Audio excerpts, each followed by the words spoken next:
they're in quite a kind of sort of tight situation about coming in and seeing talks when we do them during the daytime.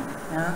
I don't know what the profile of the students are there in Scotland, but here it's very common that people do, they study and they have to work at the same time, even at the level of postgraduate studies.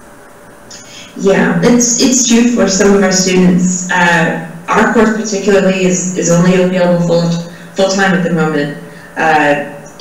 Just because everybody goes through and starts and finishes at the same time. Yeah. And so it sort of negotiating how we would offer different classes part-time versus full-time when everybody's taking the same things is we just don't have the staff to accommodate offering the same things at different times. So everyone here is full-time. Some students work part-time, but it is considered, you know, a regular 9-to-5 job to be here for the time of the masters.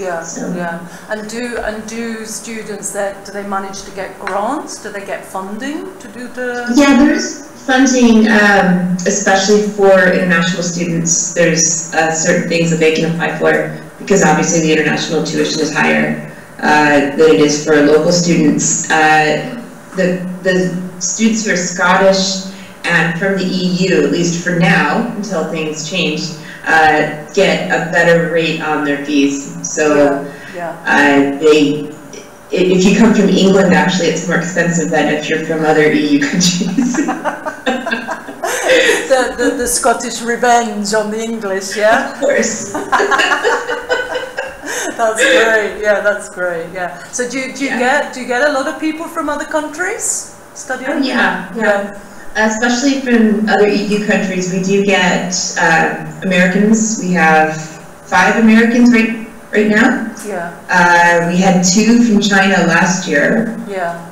The rest are from Italy, Spain, Netherlands, Germany, a lot of different EU countries that, because again, it's, you know, it's relatively safe for them to come over here and then their degree is recognized in the other countries because we have reciprocal accreditation with a lot of countries because of SILIP being our professional body. Right. It's recognized everywhere, so yeah. Great, good. Can you start? Yeah, okay. Okay, Diane, thanks. It's all yours then. Okay, every now and again I might interrupt and we might do a translation. Okay? Sure, no problem. Thank you very much.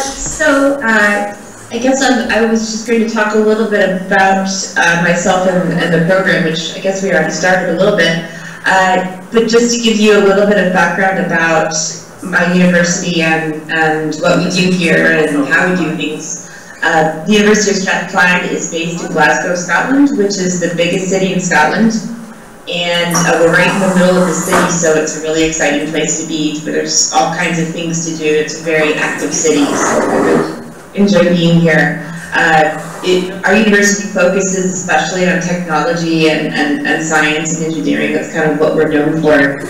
So we have a high profile in that area, both in research and in teaching. And we're a member of the iSchools group. I'm not sure if this is something that people are aware of in Brazil, but it's an international group of information science programs around the world that can join this group where they kind of work together on research and are acknowledged for having an active research culture and that sort of thing. So we're a member of that. Within our information science program, we have 4 specific research areas that we tend to focus on. Information behavior, interactive information retrieval, information law and ethics, and information engagement. And that last one is the one that I'm the lead of, to look at how people interact with information, which can include things like leaked data, and also social media and lots of different ways that people kind of engage with information. We have 2 separate courses that we call an MSc, Master of Science, in Information Library Studies, and one in Information Management. This is how the Information Library Studies degree works. I'm the course coordinator for this one. So all of our students have to do a research dissertation. The whole master's is done in 1 year. It's one very busy year for the students. So for the first 2 semesters, they take required classes that are listed there. and they do a work placement that is either 1 or 2 semesters, but to either the first or the second semester, where we send them out into do a placement, a potential employer to get some real life experience. And then the last part of the program is they do a dissertation, and they get one of us to supervise them on a topic that is of interest to both of us. And then, so they start from September and then finish by September of the following year. So it's a very busy year. Information management has a similar structure, except that their work placement is optional, and their classes have a little bit of a different focus. They're more about data and systems, a little more so than information library studies, which is more about interacting with information and retrieval and sort of more traditional information science topics. We do work very closely together. We're both accredited by SILIP, and students choose us for different reasons, and you know, our students go to things together. So, but that's how our 2 separate courses are organized within information science. So I guess I'll go on here and right into the presentation. Chloe, how much does everyone know about linked data? I'm not sure how much background I should cover. Yeah, I think vocês entenderam? Quanto que vocês entendem mais ou menos sobre Big Data? E ela tem que dar um pouco do contexto. Diane, I think people have got a kind of a basic understanding, yeah, and some people have got a more profound understanding, because I think they're actually researching it. There are a few people here. But I think if you could just give a background, that would be great. Yeah, I'll give some background. I just wasn't sure how much detail to give in this. So if we kind of look at the history of the internet, which started before some of our students were born, I'm sure. So if we started from 1989 until now, in 2018, we've gone through a series of evolutions where the first stage, which is what is called Web 2.0, was where pages were very basic and static, and you could read pages, but you couldn't really do anything with them, and you had to sort of know how to do web development to make an HTML page. Then with Web 2.0, we started getting social media with things like Facebook and Twitter, and it became much easier for people to post and comment and share and respond and do all of the things that we do on social media now. And they didn't have to have the technical knowledge to be able to share and create and post content online. So the next stage, which is where we are now, and that's what I'm going to focus on more today, is what is called Web 3.0, which is also associated with what we call the semantic web. The semantic web itself is a concept that was conceived by Sir Tim Berners-Lee, who is credited with sort of inventing the protocol of the World Wide Web. And his idea originally for the web was that information would be connected by meaning, and it would be available in different ways than it is now. We didn't quite develop the web the way that he originally saw it. So what he's trying to do is bring us back to this by saying that we are connecting things by the meaning of the content, and the important thing is that the computers will be able to understand them, which means that if we're looking for something, the computer will be able to retrieve information from different places and different sources, maybe even things that we didn't realize that we even wanted, but that the computer can understand the semantics or the languages of the meanings of the content that's available, so that we can have more meaningful information retrieval. And this is where we are now. And he and his organization, which is called the W3C, which is sort of the international organization that runs or sort of governs the web, if there is one, it would be them. They've developed these principles, and that copy mode is a real thing, and I have one to show you here actually. You can see this. My students who finished their dissertation on linked data gave me one. Great, nice. Yeah, very nice. So That was her thank you gift when she finished her dissertation. So it's very proudly standing in my office here. So these different 4 principles are very important for understanding linked and open data, and really what it's all about is making sure that things link together without getting too much into the technology, which means that everything has to have what's called a URI, or a Uniform Resource Identifier, which is essentially a URL but with some other technicalities built into it.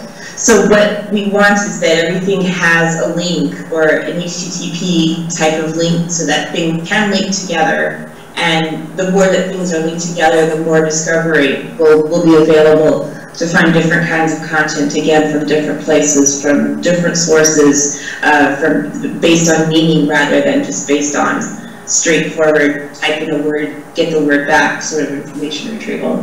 So if we look at the first 2 points, as I said, we've got the HTTP protocol, which is what is required within a URI. And this can be anything, so the URI itself serves as the name for the thing, so that my university, which I call University of Strathclyde, the computer would call it http://www.strath.ac.uk. Or it could be the name of an organization, it could be the name of an individual. So my personal website that I've got up there would be sort of the name for me as a university lecturer. And so these URIs are essential into making it work so that we can look up and link by these things.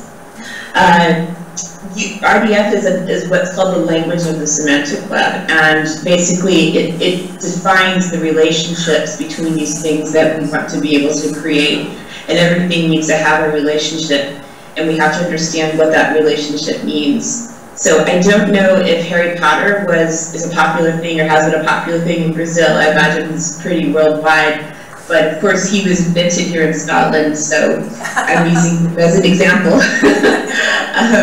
So if we said, for example, Emma Watson starred in the movie Harry Potter and the Half-Blood Prince, that's defining the relationship that she has to the movie because she was a star of the movie, but then the relationship also has to be reversed. So that means that if we reversed it, it would be Harry Potter and the Half-Blood Prince has movie star Emma Watson.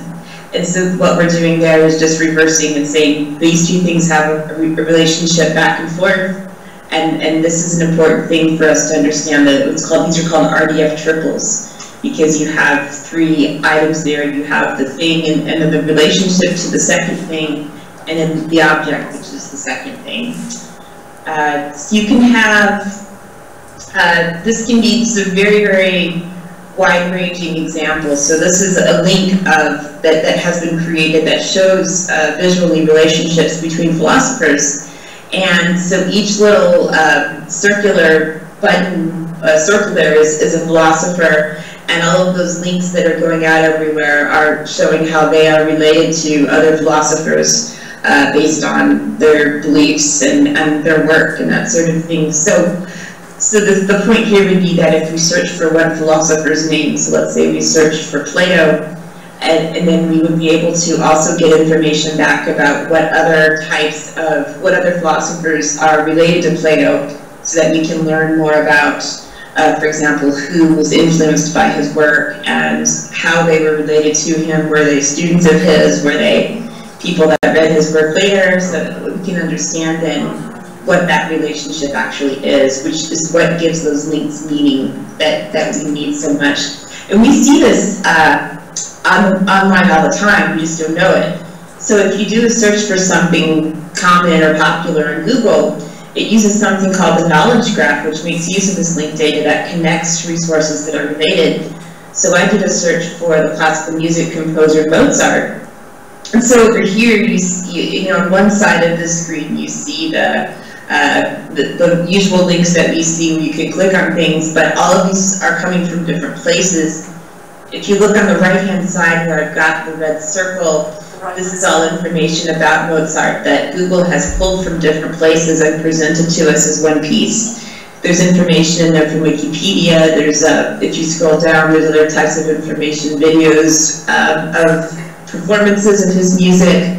The images that are up there are from different websites. And so what Google has done is use linked data to go out and pull things from different places and pull a whole bunch of information back together for me so that I don't have to do the searching to find all of these things separately.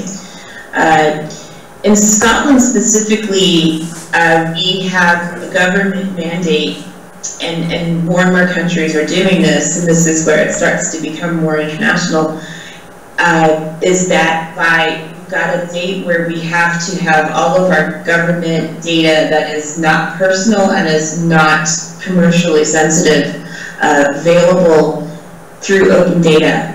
That is basically public information or publicly funded information, so that the government can make this available for the citizens of Scotland. And so this is one of the things that has motivated quite a bit of work in this area, because we don't really have, different organizations don't really have a choice anymore, because the government has said that we have to do this. But so as part of my research that I've been doing, I was interested in how is this working? Is it working well? What's happening? So there's government documents such as this one that talks about the digital strategy for the country, that says that this is part of what we need to do, and it believes that data is such an important thing that it really can drive and change and improve the economy of the country, because we can use this information to make better decisions about the government and about how things are going. So the use of data and linked data and open data in particular is to make things available for everyone to understand what's going on in the country and to use it to our benefit to help improve the Scottish economy and life in general. So there's in the Scotland website, the government website, here's an example of what they have available. So this is all of the open data that they have on this particular government website for official statistics about the country, and anyone can go on and look at this information and search for it and download it and view it in different ways. So this is just one example of one of the places that we are trying to make open data available for Scotland. Specifically in libraries, which is what I was looking at in this particular study, is that one issue that libraries have is that they have a lot of amazing content that is not found on the web. So if you think about Google searches that you do and you search for something you're looking for, how often do you ever get a result from a library? In like the first page of a Google search, do you ever see, here's this information from this library? We really never see it, right? Diane, sorry, yeah. Can I just interrupt you, because it's such an important point you're making. I just want to check that they understood what you're asking. Sure. Yeah. Foi claro essa questão que ela fez, que é se ela fala tudo aquela iniciativa do governo escocês de disponibilizar um monte de dados, mas aí a pergunta que ela coloca agora é assim, as bibliotecas têm muitas informações que a gente não vai encontrar quando a gente faz uma busca no Google. Então a pergunta que ela coloca é quanto que é que você vai ver nos primeiros resultados de uma busca no Google coisas que você encontra em bibliotecas. Então é raro. Né? Então I just wanted to check that people were understanding your sort of rhetorical question there, okay? Okay. Yeah, do they understand, you think? Yeah, no, everybody was nodding their heads and understanding, yeah. Okay, good. Okay, can I just ask them in general if they're understanding you? So take this opportunity. Todo mundo está mais ou menos seguindo o que ela está colocando, não preciso pedir para ela falar mais devagar.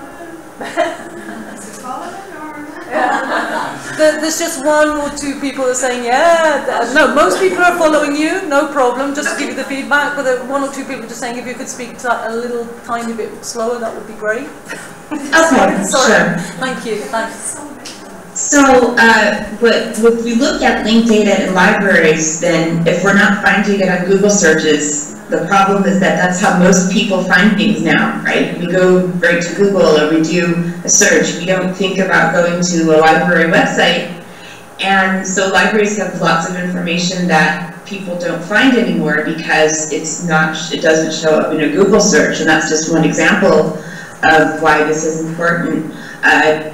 Any metadata that we create in libraries for our content is extremely useful and high quality, but it doesn't always connect well with anything else. So if you think about a MARC record in cataloging, for example, so that is meant to be in a library catalog itself, but it doesn't connect out to search engines because it was created well before there was ever Google.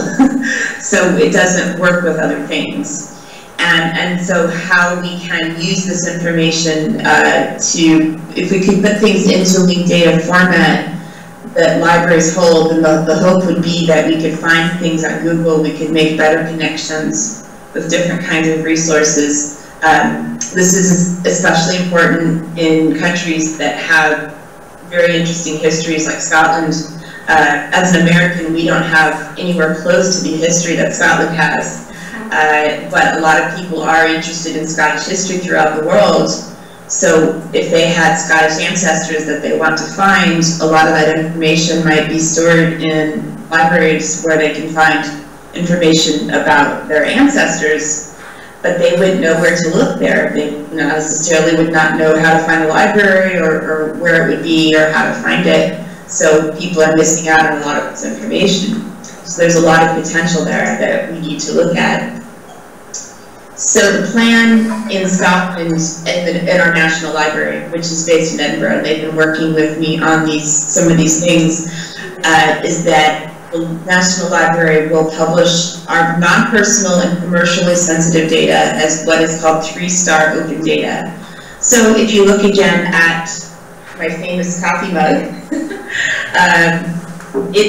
they're going from 1 to 4 stars, or 1 to 5 stars, sorry, is how we are evaluating the quality of linked data. So they're saying that it will be on the web, it will be machine readable, and it will not be in a proprietary format, which means that it can be shared and stored, and we can do different things with it because it's not in a proprietary format where we have to pay a vendor to allow us to access it, things like that.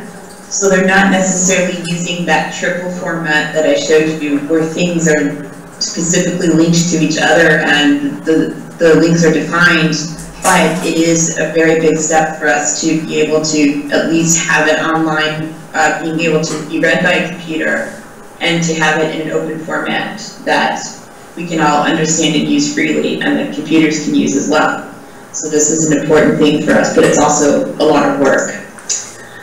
So what I did as part of my research into this area was I sent out an online survey to library staff throughout Scotland to kind of see where they were with linked data, what did they think about it, did they understand it, did they know what it was, did they know the potential for what it could do. So the online survey went out recruiting through Twitter and through our professional networks. So SILIPS is the Scottish section of SILIP, which is our professional body for information professionals here in the UK. And SLIC is the Scottish Library and Information Council, and I know the head of that group, so she sent that out for me as well. So I had this open for a couple of weeks in May of 2017, and I got 113 completed responses, which might not sound like a lot, but the Scottish community of libraries is not really that big, so it really wasn't too bad of a sample size. So these are the types of libraries that replied. If you can see the different colors, that most of them were public librarians, which was almost half. We had about an equal amount of school librarians and some that didn't specify. We had a smaller number of academic librarians, which makes sense because I think there are fewer academic librarians in Scotland than there are in public libraries and in places that are in other areas. So they might not be in traditional library settings, but still working as information scientists, information professionals in other settings. We have a very small number of National Library staff, which is also good because they're very important to include. So at first I was just trying to establish if people know what these terms mean, linked data and semantic web.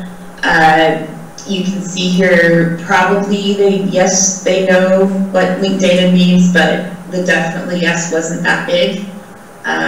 There was some definitely not and probably not as well. And same goes for semantic web. There were very few people actually that really relatively new. You can see there's a lot of definitely not, over almost half there, and probably not was right here. When I just sort of asked people to type in what linked data means to them, I just kind of wanted to know what they thought it was, if they could explain it in their own words. And so here's one example of a response when they said, I understand that this is a current term referring to an approach to publishing and sharing data on the web, although I don't know much about it, as it suggests improved understanding and accessibility. I'm all for it. So obviously improved understanding, accessibility, making content available is something that we strongly believe in information science. So even if this person didn't know what it was, they were happy to support it. It just didn't really know much about it already. When I asked about the term semantic web, there was a lot less knowledge. They really were kind of guessing, I think, in some cases.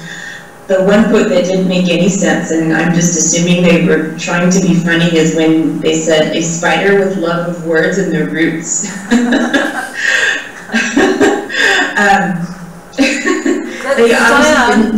Diane, can I just check that everybody understood that? Yeah. Quando ela perguntou o que eles acham que é o web semântica, ela falou assim, ela imagina que uma pessoa estava meio que brincando com essa resposta aqui, que é assim, uma aranha que ama palavras e as suas raízes. Então, sorry Diane, carry on. Oh no, that's fine. And so then I got into more specifics about their library and what their library is doing or planning to do with linked data within their online resources. So a lot of libraries in Scotland have online resources where they maybe digitize things that were printed, like old photographs, different things that might be available, even text documents. And so they put them online into digital libraries, but they also just have their metadata records available for their physical collection. So just asking what they have done or what they plan to do in terms of making that data into linked data. So you can see here that over half have no plans to implement linked data. A good number didn't respond, and a very small number said that they have implemented or have planned to implement linked data, so that's just right here. The ones that do have plans and have done it seem to have a great deal of knowledge about it, because they gave me very, very interesting, complex, good answers about what they were doing. The ones who have no plans, this is a very important part right here, saying that they don't know what it is, they don't have staff available to do it, they don't have resources or technology available to do it, and they don't have any strategy they don't have plans in their strategic planning to do linked data. So it's just not something that they've been planning for, and this is obviously something that takes a lot of resources, and they're just not available in Scotland. So next, I asked them if they have any suggestions or concerns or anything else that they wanted to share in this area. And this was kind of a summary of some of the responses that I got about the licensing constraints, which is an issue if you think about a data provider that provides, for example, access to online journals. And when it's a situation where we pay the providers such as EBSCO or Profa or any of the larger companies to get access to online journals and online books, are we having issues with the licenses with those companies, with those vendors, because linking to and from them might be an issue according to the license that we've agreed on. They said that librarians, information professionals don't really know exactly what it can do, and maybe if they understood exactly the benefit of it, they might be more likely to consider implementing it. And because of that lack of knowledge, especially at higher levels of management where they might not be working day to day with data and metadata and their collections, then they really don't know, they won't make a decision that this is important, because they especially wouldn't know, just because they're not working with data, that it is an important new thing. There's a concern that they will lose control of their data, because librarians are very protective of their data, and they're afraid that if they started linking out to different places, that somehow they would lose control over who accesses it or who finds it, or that it wouldn't really belong to the libraries in the same way anymore. They don't like the idea that digitizing something means that we're trying to make money, and so they just had an ethical, moral reason for not liking that. And they didn't know how to link collections together. So if they did have different types of collections, how do we link things at the collection level in addition to the individual items that are in those collections? And they didn't really know exactly how it would work for their collections. So just some preliminary thoughts that I had here from the survey. There's a lot of barriers and reasons why we're not implementing linked data, because we don't really know how to do it, we don't know what it is, we don't have resources, staff time, things that are obviously required, concerns about the licensing, and based on what we believe as a profession in information science, that everybody should have freedom of access to information, the idea that we will try to make money off of this because of digitizing, trying to make money off of digital objects that people can purchase, or that we will lose control over our collections, was of concern. But there were some people who did express interest in learning more about it, and that maybe if they learn more about it, they might be more convinced that it might be something that they need to do in their library. So where I am currently with this, I've been working with the survey itself and where we need to go from here. We need to sort of go back into to do some more interviews to see where people are with their different linked data implementations, I think, to see what challenges they face at different stages of implementation, so all the way from thinking about doing it to actually getting it done and getting it out there. And this includes also, to get some of those projects started, we need to work on increasing awareness about what it is and what benefit it can have for us, and to kind of help reduce the stress and anxiety and worry that people might have about the negative consequences that it might have that they see. And how do we overcome these barriers to help open this out? Everything that we have in Scottish libraries, which is a lot, how do we open this up to the rest of the world, so to people in Scotland and everywhere? The master's student that I mentioned who gave me that mug, she did her research into linked data in national libraries throughout Europe.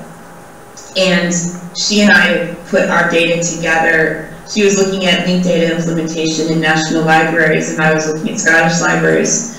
So we put our data together and we're presenting it at a conference in Portugal this summer. So I obviously need to learn Portuguese now for multiple reasons.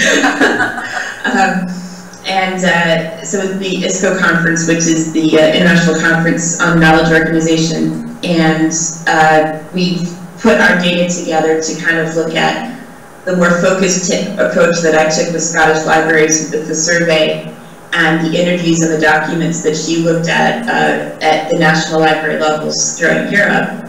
So we're presenting that at a conference and also working on a journal article that we hope to submit soon to a journal. So that's kind of where we are with these things. We still have a lot more work to do. but I think we've definitely at least established a starting point to see where we are and what the challenges are, and to consider what we do next to figure out how to help them overcome the challenges and hopefully get linked data in line with government requirements and to get our content out there to everyone. So that's kind of what we're trying to do. If you want to follow up with some of this, there's some other resources that you can look at here about linked data. That first bullet point is an article that I wrote in the SILUP journal a couple of years ago about linked data. I don't know if you can access this yourself there, but I can send you an electronic version if you would like to distribute it. I'm fine with that. It's just more of an introduction to linked data. And there's some other videos and things here that are also useful. So that was basically all I had. I'm happy to discuss or answer any questions or clarify anything that people didn't understand. Yeah, thank you very much indeed.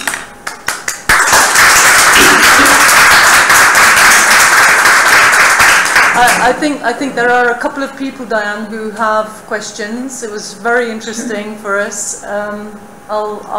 Maybe it might be a question of them passing the question to somebody, and he'll pass the question to you in English. Okay. Because it's good practice for. Sorry to be using one of my students, but he needs to practice his spoken English precisely for these contexts of conferences, because.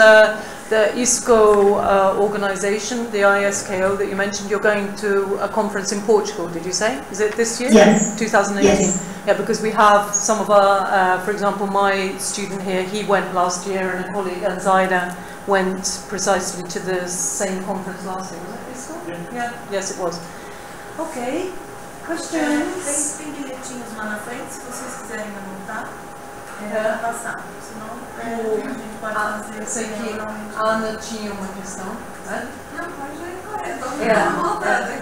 Ô, Chloe, eu queria que você visse com ela qual foi a maior dificuldade que ela percebeu na pesquisa dela e no próprio processo de publicar esses dados.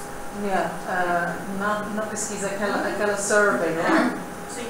E ela falou que ela vai publicar. Acho que ela ainda não publicou. Não, mas é assim, porque o grande enfrentamento que às vezes as pessoas têm não está nem no fato da compreensão do que significam as coisas, mas no uso de cada uma das ferramentas e com quais finalidades, né? Ok. É o fazer, é a prática, né? Isso. Então, e se isso era uma coisa que foi apontado pelas pessoas nas respostas, é isso? Diane, Professor Zaida is asking if in that survey that you carried out, what did you feel what did you actually feel was the greatest difficulty that the librarians were expressing? You know, is it actually, do you think, a question of actually knowing how to use these technologies? Is that what you're? I think it's first understanding how to use them, but then it all really, to me, came down to resources, because if they had more resources, they would have time and money for training, and then time and money to actually get it implemented. So it's just, there are so many different demands on our time and not enough staff to do it all, that they just feel like this is one more thing that they just can't handle, if that makes sense. Yeah. Do you understand? Yeah, because in fact that's related to a question I had for you, which is you know, in some ways, what are the implications for you as a university lecturer and your colleagues? You know, is this going to be a major sort of shift, do you think, that you're going to have to introduce, or do you already have this content in your courses and things? I teach it, because I teach organization of knowledge and cataloging, obviously. And one thing that I'm seeing is that, you know, if I keep my content up to date in my classes, is that what I'm hoping that I'm able to do is to be able to give our graduates the ability to go out and advocate for these things. Right. So I teach linked data, I teach RDA, which is the newer cataloging standard that has just come out the past couple of years that some libraries have started using and some have not. there's challenges, similar challenges with that as well. But I think as we can get the sort of new generation of librarians out there to kind of understand that these are the things that they've been trained on, and then they can explain them different technologies, not just cataloging technologies, but the web development things that we teach, the database things, all these newer things that are still really needed in our different areas of libraries and information professional roles in general, that they will be able to explain this. And their skills are typically very valued by libraries that don't have this already. So sometimes they're able to kind of help them make the connection between how they can do it and figure it out with their help. So my plan is just to continue to teach them the most current things that we can and keep it up to date so that they're on the cutting edge and they can bring that out to the world. That's what I hope for. Yeah, right. Understand? Yes. Somebody else? Somebody else is going to pass a question to us. Okay. Is this a question? So Guilherme is going to ask the question on behalf of another colleague of mine here, Ana Carolina, Professor Ana Carolina. He's going to translate, or he's going to. Well, yeah. She's saying it's true that the librarian on this survey of yours understand linked data better than web semantic web, mainly because of the historical meaning of these terms. Do you have an opinion about it? And she's saying, I think the situation in Brazil is similar to Scotland and other places in the world, in which the difficulties seems higher than the motivations to overcome them. And how do you think the better way to motivate this publication of data? Could you so I mostly heard him as the question is about linked data and semantic web and why there was a difference there. Yes, mainly because of the history of the two terms. I mean, she was saying that semantic web's been around longer, isn't it, than linked data? Is that what you're saying? Yeah. So she was finding that kind of interesting, the fact that the librarians knew more about linked data than they knew about semantic web. Did you? Yeah, I think semantic web is a more common term in computing or computer science more traditionally because they deal more with the development of the specific technologies at a different level or in a different way than we do. So I think that that's something that you will see like in computer science because I know this because my department is computer and information sciences. So the people who are more on the computer science side, they talk about how there's conferences, there's called the Semantic Web Conference that some of them are involved in, and they just use different terminology, which is interesting because these terms come from a similar place. They all come from these working groups on linked data, semantic web, and how these things are all related, but for some reason it just seems like the terms are used, different terms are used more in different settings, if that makes sense. Yeah, thank you. And the second part of her question was more about this question of the barriers and the motivations. I mean, that really rung a bell for us when you said the thing about librarians are very protective of their data. And, and so she was asking, was it? Yeah. So Guilherme was translating her question. He was saying, so it's like, how do you motivate them to overcome these barriers? And, a little bit, when you were talking about these negative consequences, what are their concrete examples of these negative consequences, which I presume are the barriers you're talking about? Right, right. And, one of the things that I talk about when I talk about this is that we need to be thinking about it the other way and turn it into a positive rather than negative for us, because if libraries are concerned about continued funding, and libraries in England especially have had a big issue with closing down libraries, and this is a trend in other places and in America as well. The problem though is that they're not valued in the way they should be, because people don't know what amazing resources they have, right? Yeah. So my thought on that is that if we are able to open these things up to the world, people will then seek what they have, and it actually puts us in a better position. Yeah. Because if we're just hiding everything for ourselves, then nobody knows it's there, nobody knows it's valuable, and therefore we might as well shut them down because we have Google, which is the case, right? So that's what I think about it. Yeah, yeah. Was that clear? Why? Yeah. Did it answer your question? No. Yeah. Any other question? Mais alguma coisa? É um assunto novo? Okay. And sorry, Diane, I'm just reinforcing some things you said in this last answer to the question, because again, that applies to our situation here. Ela estava dizendo nessa última parte aqui que a motivação vai ser justamente isso, porque a gente tem muita informação que nunca vem à luz, que está lá na biblioteca, e que se a gente não entrar nessa questão, isso fica perdido e a gente nunca vai conseguir mostrar o quão importante são as bibliotecas para a sociedade, e é o chance, né, de fazer isso, de tirar esses outros, porque as pessoas estão cada vez mais acostumadas a usar Google e tal, então a gente tem que demonstrar o que tem. Eu só não entendi, Cláudio, que tipo de informação que ela pode disponibilizar nas bibliotecas, porque a gente tem acervos de livro. Então, eu acho que tem que entender, Marina, que hoje a grande dificuldade está dividida em dois grandes blocos.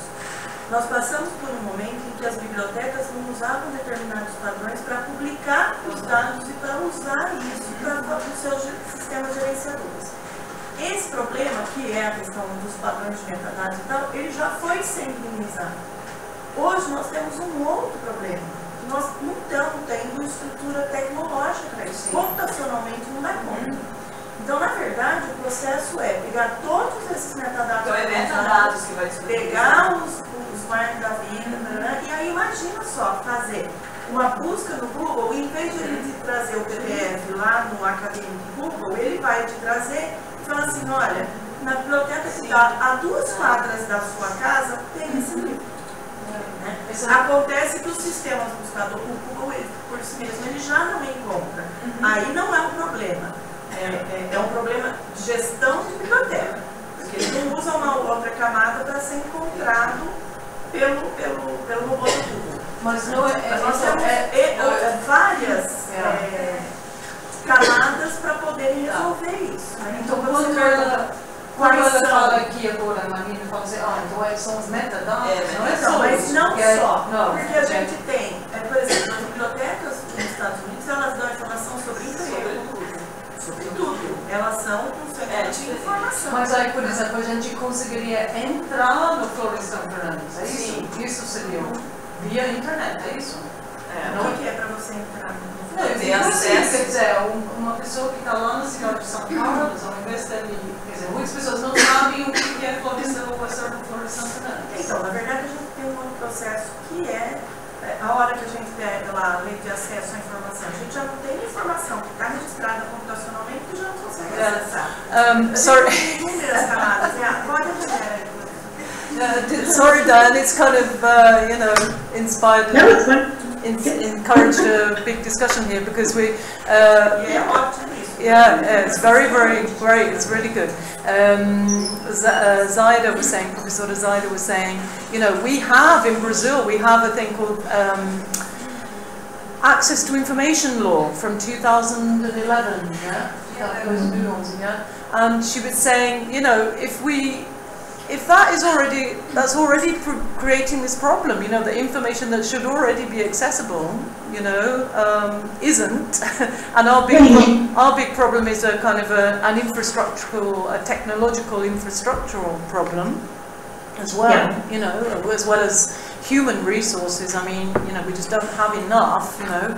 You know, so she was saying we've got a lot of barriers here because it's already difficult to access information that should already be in the public domain. You know? So, Well, you know, we have a Freedom of Information Act in Scotland that anything that's publicly available, you can request it, and it sort of has to be something in writing that you could contact a library or government agency. Some of our students use that as data collection for their dissertations because it's a good way to get data. So by law, they're required to provide it, but it can be very difficult to get it. You have to sort of wait a long time and find the right people, and sometimes they don't send it back immediately, and it's, you know, it's not a simple thing. And I'm hopeful that maybe if this can be worked out, that it can respond to those kinds of requests, kind of like that government statistics site from Scotland that I showed you. That's one step. It's not everything, but it's a start at least. Anybody else got another question? More questions? No? I have one more. You know, I think I've touched on it before, which is about, you know, the thing of the negative consequences. I'm not sure whether you gave an example, but, you know, it seems to me that that's been one of the barriers that came up in your survey responses. What kind of thing, when you say people feeling that they're losing control, it's just that, do you think that the new generation of librarians won't have that concern? You know, because it just seems so strange, you know, that librarians fear that. I think it's, you know, sort of that traditional role that librarians have held as you know, what we would call gatekeepers in English, which is that you have to go through them to get what they have. And I think the traditional view is that that's what protects their jobs, is that without them you can't get to that information. But you know, by doing things in a different way, such as using linked data and other things to make things accessible, we're still doing the same work. We're still providing access to information. It might not be the same as going to a reference desk in a library and standing in front of somebody, but it also means that you can get it at 3 in the morning when you can't sleep. It's on your computer, right? So how, you know, that really expands our ability to make a difference in our profession rather than limit it. So that's where I don't personally understand it. I mean, I understand what they're saying, but I don't agree with it, I guess. I mean, I guess some people just feel that, okay, that's going to be fewer and fewer people going to the library physically, isn't it? The physical space. Right. Which, you know, library spaces are just taking on different meanings now with the emergence of things like maker spaces, which we also teach about, you know, as community places for people to go and create and meet and do things together and learn in different ways. At least the public libraries, that's been a big role in Scotland that's emerging. So like every public library in Scotland now has at least one 3D printer because we had a government grant that bought them one.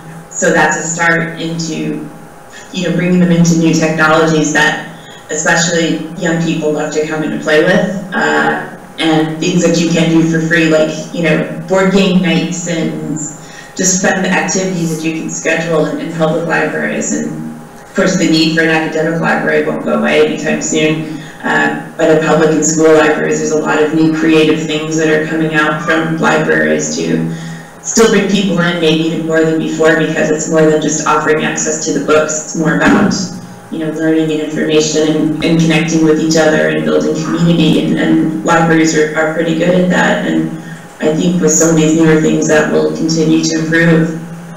So what was the term that you used? Maker spaces. Okay, maker spaces. Oh, okay, right, like those, right, I understand. Great, so that's merging with libraries, that's brilliant, okay. Any other question? My son, my brother.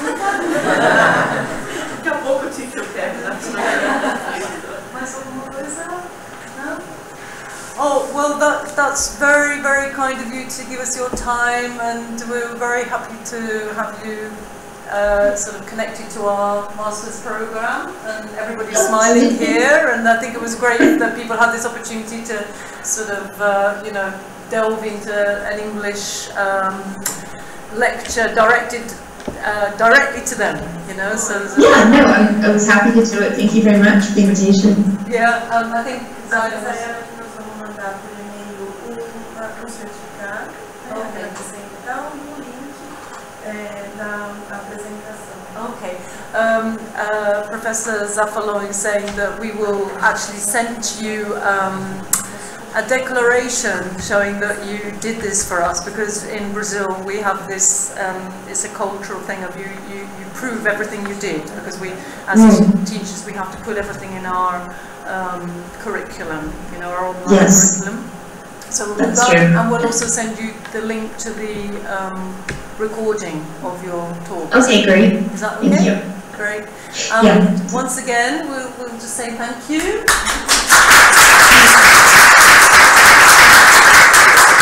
And we hope that this is the start of maybe some ongoing sort of exchange and whatever, you know. Sure. Is the accent very difficult there? The Glaswegian? Did you get a shock when you?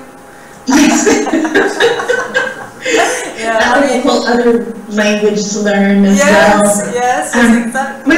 Where are you from? I'm trying to place your accent. Yeah, I'm actually from London, but I lived in various parts of the UK before coming out to Brazil. But, yeah. Okay, yeah, the Glaswegian accent was, my first interview with Strathclyde was like this on Skype, and then they flew me over for the second interview, but I was so nervous with the first interview already, and then I couldn't understand them because it was over a bad connection. And then I had to understand the Glaswegian accent on top of it. Oh no, that's terrible. That's terrible. It's very difficult, isn't it? Yeah. I think our contact here in Brazil with the Glaswegian accent is train spotting. You know the. Oh yes. Yes. Of course. Train spotting. Esse é o cidade onde ela está. Então ela estava falando do sotaque, o que é muito difícil. Okay. So we will say ciao. That's what we say in Brazil, ciao, and thank you. It's been very, very nice to meet you, Diane. And we'll be reading we'll be putting some of your work on the curriculum here for them to be reading. Okay. That's great. Thank you. Thank you. Thanks a lot. Bye. Thank you. Bye. Bye. Bye. Bye. So, Chloe, tem que olhar na.